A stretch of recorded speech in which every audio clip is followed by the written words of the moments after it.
ओम श्री गणेशाय नमः। श्री जानकी वल्लभो विजयते। श्री रामचरितमानस प्रथम सोपान बालकांड दोहा नंबर 115।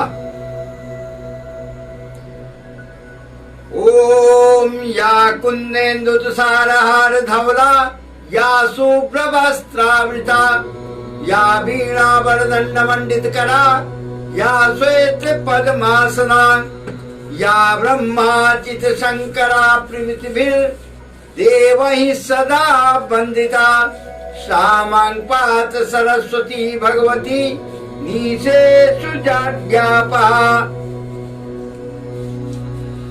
असनिधि हृदय विचार तजू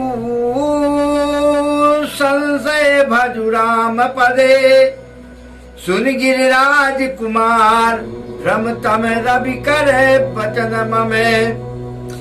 सगुन अगुन नहीं कछु भेदा गाँव मुनि पुराण बुध भेदा।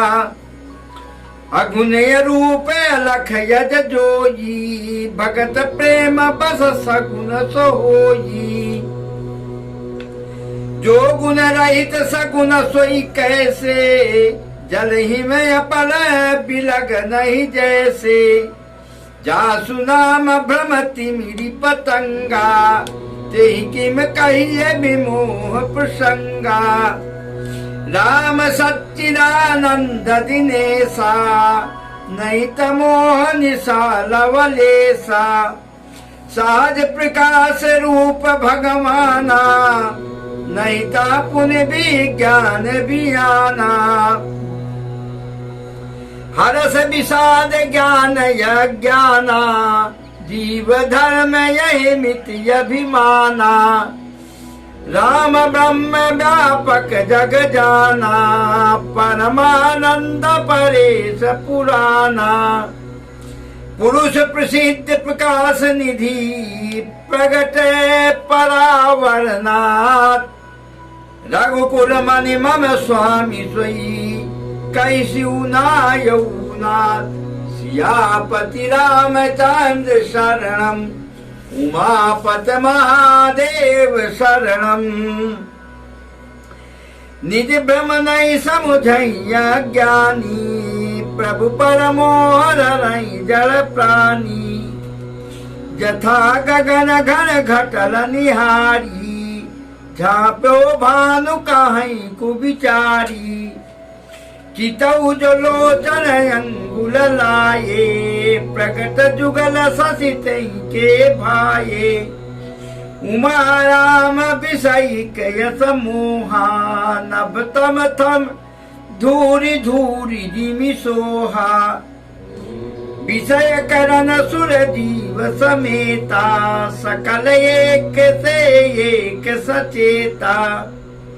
सब पर परम प्रकाशक जेई राम नादि अवधपति सोई।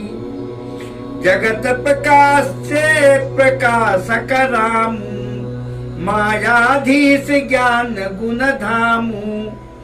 जासु सत्यता ते जड़ माया भास सत्य यू मोह सहाया। रजत सीप महु भास जिमी जथा भानु कर बार।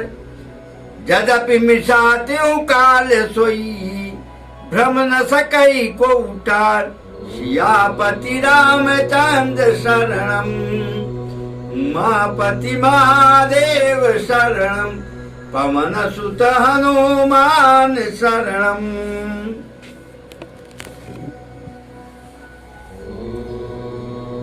जय श्री राम।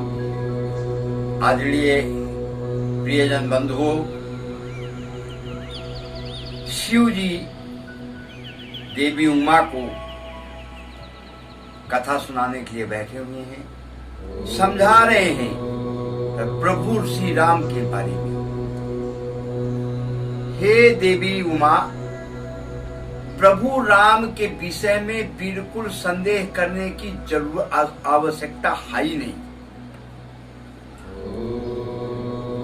चार आचार देवी देवता लोक परलोक ये सब कुछ प्रभु श्री राम से ही चलती है। आपने जो भी कुछ देखा, जो भ्रम पैदा किया, अगर अभी भी थोड़ा सा है उसको भी हटा दो। हे देवी, कह रहे हैं सगुण और निर्गुण। कल भी मैं बोला था कि सगुण और निर्गुण दोनों एक ही हैं। तो शिव जी बता रहे हैं जैसे ओला और बरसात का जल, जैसे जल और ओला दोनों एक ही हैं, लेकिन उसको ओला बोल देते हैं, इसको जल बोल देते हैं। वैसे ही सगुण और निर्गुण बोल दिया है। इन सब बातों में भ्रम करने की जरूरत नहीं है। आप सिर्फ प्रभु श्री राम को अपने हृदय में विराजमान करके और इस कथा को जो मैं आदर पूर्वक कह रहा हूं, उस कथा को आदर पूर्वक सुनो। ये पूरा कहते हैं राम सच्चिदानंद दिनेशा हरस विषाद ज्ञान विज्ञाना। जो भी कुछ है, जो इस संसार में चराचर जो चलने वाला है, जो चल रहा है, जो होने वाला, जो हो चुका, सब बिना प्रभु श्री राम के एक पत्ता भी नहीं हिलता। हे देवी, हर्ष शोक ज्ञान अज्ञान अहंता अभिमान ये सब जीव के धर्म हैं। श्री रामचंद्र जी तो ब्रह्म है, परमानंद स्वरूप है और पुराण पुरुष है। इस बात को सारा जगत जानता है, पूरा ये संसार जानता है कि प्रभु श्री राम ब्रह्म है। तो यहाँ पे तो शक की गुंजाइश ही नहीं है। देवी, सिर्फ मेरी कथा को आदर पूर्वक सुनो। निज भ्रम नहीं समझे अज्ञानी, प्रभु पर मोह धरहि जड़ प्राणी। अज्ञानी मनुष्य अपने भ्रम को तो समझते नहीं, जिनको पता ही नहीं है, मूर्ख लोग। अज्ञानी पुरुष अपने भ्रम को नहीं समझते, वो सारा दोष प्रभु राम पे लगाते हैं। कैसे लगाते हैं? आकाश में, आकाश बिल्कुल निर्मल है। जो आकाश में पर्दा पड़ता है, जो आकाश को ढकता है, जिससे कभी धुंध हो गई, कभी बादल हो गए, तो कम ढक किससे रहा है? वो बादल और धुएं से। धुएं से ये सब चीजें आ जाए तो उसकी निर्मलता खत्म नहीं होती आकाश की। और कह रहे हैं धुआं और धूल का सोना निर्मल, और आकाश निर्मल और निर्लेप है, बिल्कुल साफ सुथरा है। ये सब सिर्फ है, ये जो धूल ढककर आ जाती है, जो मतलब है धूल के साथ में कभी बादल आ गए, इससे तो आकाश ढक जाता है। लेकिन असलियत में आकाश जो है वो बिल्कुल निर्मल और निर्लेप है। जीव समेता सकल एकते एक सचेता, सब पर परम प्रकाशक जोई। राम अनादि अवधिपत होई। विषय इंद्रिया, इंद्रियों के देवता जीवात्मा, ये सब एक की सहायता से एक चेतन हो रहे हैं। अर्थात विषयों का प्रकाश इंद्रियों से, इंद्रियों का इंद्रियों के देवताओं से, और इंद्रिय देवताओं का जीवात्मा से प्रकाश होता है। इन सब का जो परम प्रकाशक है, जो इन सभी चीजों को चलाता है, वो मेरे प्रभु श्री राम हैं। मैं उनका जाप करता हूँ, मैं उनको भजता हूँ। प्रकाश प्रकाशक रामू, मायाधीश ज्ञान गुण धामू। जासु सत्य तात्य जड़ माया, भास सत्य यू मोह सुहाया। रत सीप मोह भास जिमे जथा भानु करबार। यद्यपि मृषा काल सोई भ्रम न सके को उतार। सियापति रामचंद्र शरणम। कह रहे हैं जैसे सीप में चांदी की और सूर्य की किरणों में लगता है जैसे पानी आ रहा है, और जो सीप होती है सीप में लगता है जैसे चांदी है। तो ये सिर्फ भ्रम है। यद्यपि यह प्रतीत तीनों कालों में झूठ है। सीप में चांदी नहीं होती लेकिन लगता है कि चांदी है, और सूर्य की किरणों में भी लगता है जैसे पानी है, लेकिन ये किसी भी काल में, भूतकाल, भविष्यकाल, वर्तमान में कभी ये सत्य नहीं है। यही विधि जग हरि आश्रित रही। इसका अर्थ मैं आपको बहुत सुंदर ढंग से समझा देता हूं। ये संसार पूर्ण रूप से, ये संसार पूर्ण रूप से मिथ्या है।